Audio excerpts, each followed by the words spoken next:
The opening scene shows us a woman named Mora running down the hallways of a mental asylum. She is running from her father, cursing him for doing something to her brother. Mora vaguely mentions a lost ship and accuses her father of killing many people. The ship she is talking about is Prometheus. In the following scene, Mora wakes up and assumes she was only dreaming. However, the marks on her wrist that she got in the asylum say otherwise. Mora vaguely remembers what happened to her, but most of it is just a blur. It is almost as if someone erased the past few months from her memory. Currently, she is aboard another ship on her way to America from England. This ship is also on a 7-day journey and holds more than 1,000 passengers. The people in the first class are the high-class passengers, while those in the middle and working class are either refugees, criminals, or wanderers. They live in the lowest shared compartment and are given less to eat, while the first-class passengers are served the finest delicacy of the world. What no one knows is that every passenger on board has a secret they are hiding. Mora is one of the first-class passengers and is here because she received a letter a few days ago. The letter was from her brother. In it, he is asking Mora to come to New York, asserting that he knows what their father has done. This is the very reason Mora is aboard the ship, even though she is in bad health and mentally unstable. Mora looks into the mirror and reminds herself what her name is so she won't forget it if someone tries talking to her. In the dining area are a recently married couple, Lucian and Laura.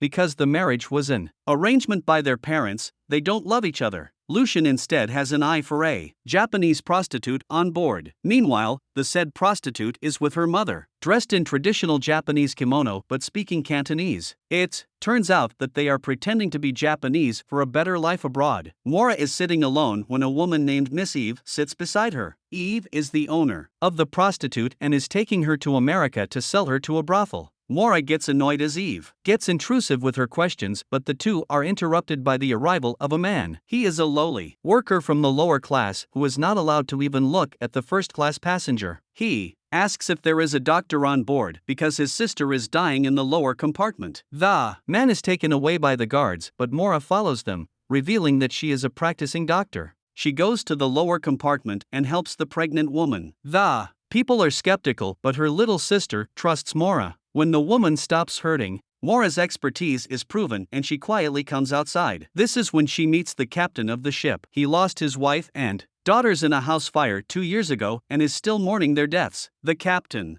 talks to Mora for a while before they are interrupted by his assistants. They reveal that they have been getting a signal from somewhere near that shows them the coordinates of a place. The captain has reasons to believe the signal is coming from the lost ship. To investigate, he disregards the passengers and turns the ship around. Mora goes to talk to the captain and inquires if he thinks anyone on the lost ship might be alive since they were gone for 4 months. The captain knows it is unlikely but hopes that they rationed out their food and survived. After Mora leaves, the captain brings out an envelope, similar to the one she received from her brother. This one is from someone named Isle. A while later, the captain addresses the situation with the first-class passengers and tells them he is turning the ship to get to the coordinates. Most of them are not happy about the decision, but the captain remains adamant. A few hours later, they finally reach the coordinates and confirm that it is indeed the lost ship. The captain orders his assistants to lower a lifeboat and chooses a group to accompany him to the lost ship.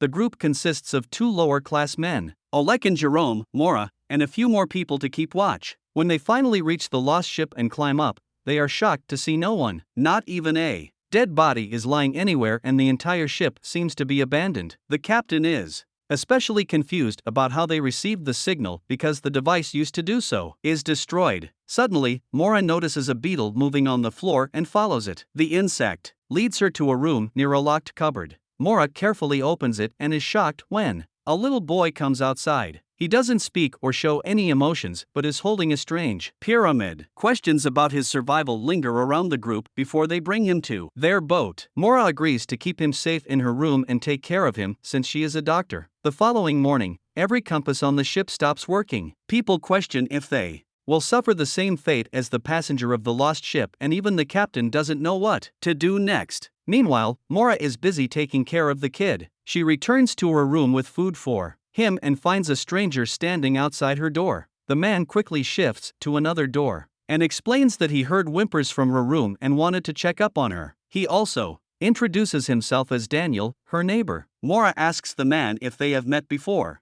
because she seems familiar, but he dismisses the conversation and walks into his room. After that, Mora asks the kid what he was doing on the ship. However, the boy remains silent and hands her the pyramid he was found with. It seems like he is trying to communicate something with her, but she can hardly interpret it. Meanwhile, the captain assumes that everything with the lost ship has to do with the ship company. Before the voyage, he received a letter from the company that had only 2 words: sink ship. He thinks that the company wants them to sink the recently found ship to hide their misdeeds. His staff thinks that he is thinking too much. The captain is asked to make up his mind about what he wants to do now. The passengers and even his own crew are beginning to question his authority because the ship hasn't moved. In such conditions, his mental health deteriorates, and he starts hearing the sound of his daughter singing. Following the sound, he reaches the room where his wife and daughters died. It is revealed that the house fire that killed them was not an accident but was set by his own wife to kill her daughters and herself. The captain tries talking to his family, but his wife ignores him and takes the kids away, leaving only his eldest daughter behind. The girl tells her father to come back and lights on fire. This brings the captain back to reality. However, when he opens his eyes, he finds himself inside a compartment under his bed. He is shocked because he knows every corner of the ship but was unaware of the compartment right under his bed. At that moment, the captain decides that he is taking the lost ship to the shore no matter what. Since they lack enough coal to drag it to America, they will have to return to England. Somewhere else, Mora finds a tattoo on the boy's neck that is similar to the mark on the envelope she received. She reveals to the kid that her brother has been missing for the past 4 months and she had no clue where he was before she received that letter. The mark is very important to her and she wants the kid to explain what it means. The boy listens to everything and starts crying but still doesn't say a word. When Mora leaves, her neighbor Daniel comes outside her door again. This time, he lets out a beetle from his palm, similar to the one that was found on the lost ship. It turns away from the door and walks down the hallway. A little girl from the lower class passenger finds it and bumps into Daniel. He apologizes to her and the scene cuts abruptly. Somewhere else, the captain tells the passengers that they are going back to England and nobody's happy about it. People start to protest, but he goes against everyone and remains adamant in his decision. Mora follows him to the deck and asks him what is going on. The captain tells her about the sink ship message sent by the ship's company. He also assumes that he and Mora were sent on this ship for a reason,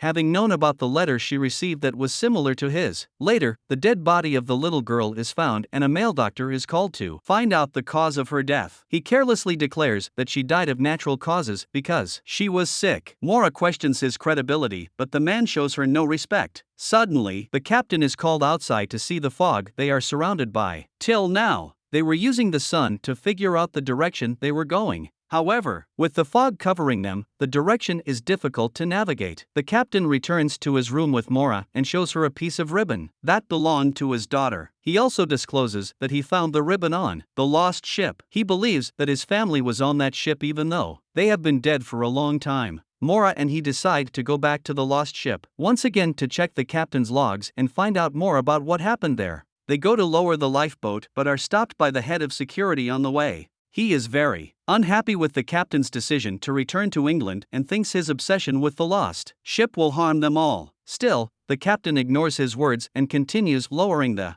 boat. After they leave, the head of security and the captain's second-in-command decides to rile people against him. The head of security goes to the lower-class people and tells them about the little girl's death. He pins them against the captain and tells them to protest. Since the lower-class people do not have enough money to get a ship ticket for a second time, they don't want to return to England. A while later, they find 3 more dead people on the ship who seem to have died, as the little girl did. This fills them with rage and people get ready to fight for their rights. Somewhere else, the captain and Mora reach the lost ship and go through a room. They find that every official paper has been burnt in the fireplace, but the captain manages to get a single unburnt piece of paper. It has the list of passengers aboard the ship. They also come across a strange electric board attached to the wall. The captain reveals that it is a new addition to the ship that happened last year and is used to measure the steam pressure. It suddenly hits him that the instrument is basically useless, which means it must be there for something else. He is scared for his passenger's life because their ship also has the same instrument. This further proves his theory that the ship company has to do something with the lost ships and dead people. Then, we see the Japanese prostitute looking over the sea. The married man Lucian approaches her and tries to start a conversation, but the prostitute walks away to avoid him. The interaction doesn't go unnoticed by her owner Eve. She comes to Lucian with a proposal and agrees to let him spend the night with the prostitute for a lot of money. Later, Eve checks the prostitute to ensure she is clean and finds out that she is actually a virgin. A flashback shows us that her mother used to work in a brothel. One day, the best prostitute got an opportunity to work abroad and get a better life. The women were jealous, so they killed the said girl and took her place on the ship. The virgin prostitute knows that what they did was wrong and she accepts her fate by agreeing to sleep with Lucian. The night comes and Lucian lies to his wife about wanting to sleep in another room. We see him avoiding taking his medicine. Because of this, he gets seizure right before the prostitute takes off her clothes. We find out that Lucian is actually impotent and cannot function without his medicines. Upon returning back to their ship, the captain looks at the paper he found. He is shocked to see Mora's name on the passenger list of the lost ship. This means that she was also on it, but the captain has no answers for how she returned and what secret she is hiding. In the following scene, Daniel meets Mora and asks her how she feels about the captain. Mora finds the question strange but says that she trusts him with his life because he has been through a lot and wants the best for his passengers. Meanwhile, the people of the lower class start gathering guns and weapons, determined to take over the ship and get it to America. Before the captain is warned, he is surrounded by rivals. Simultaneously, we see Daniel trying to use the strange machine that the captain saw on the other ship earlier. The captain and 3 of his supporters are locked into a cabin with their hands bound. The chief security then finds out that the compass has started working again. Upon checking their location, the crew is shocked to realize that they are in the same position from where they deviated 3 days ago. Even the oldest members of the crew have no explanation for this because they have been moving continuously since they were last in this position. In the meantime, the protesters surround a staff member and ask him to tell them why their people are dying. In fear, the man revises everything that has happened on the ship since they received the signal from the ghost ship. When the group finds out this happened after the kid was rescued, they blame the deaths on him,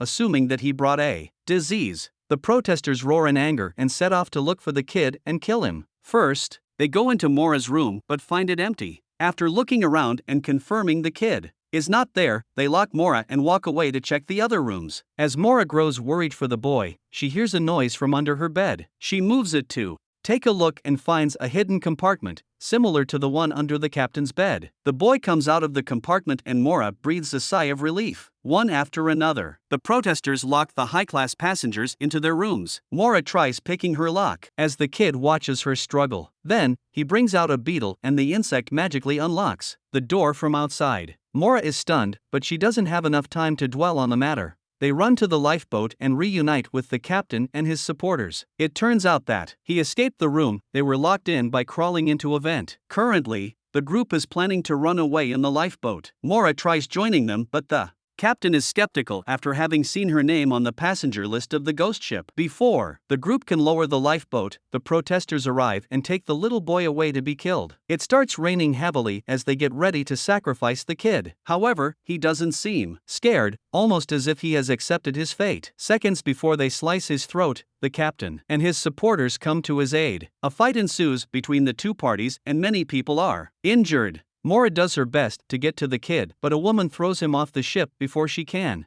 A while later, the captain's group takes care of their injuries in the lobby. Mora is still shocked and horrified because she had grown a connection with the little boy during the time they spent together. Having had enough, the captain calls Mora out for playing dumb and shows her the names on the lost ship's passengers list. Mora is shocked because she doesn't remember being on the ship at all. She tries to discredit the paper but stops when the cupboard nearby makes a noise. Everyone watches in shock as the little boy comes out of the cupboard, holding the strange pyramid as he did on the lost ship. The episode ends when he walks up to Mora and hugs her.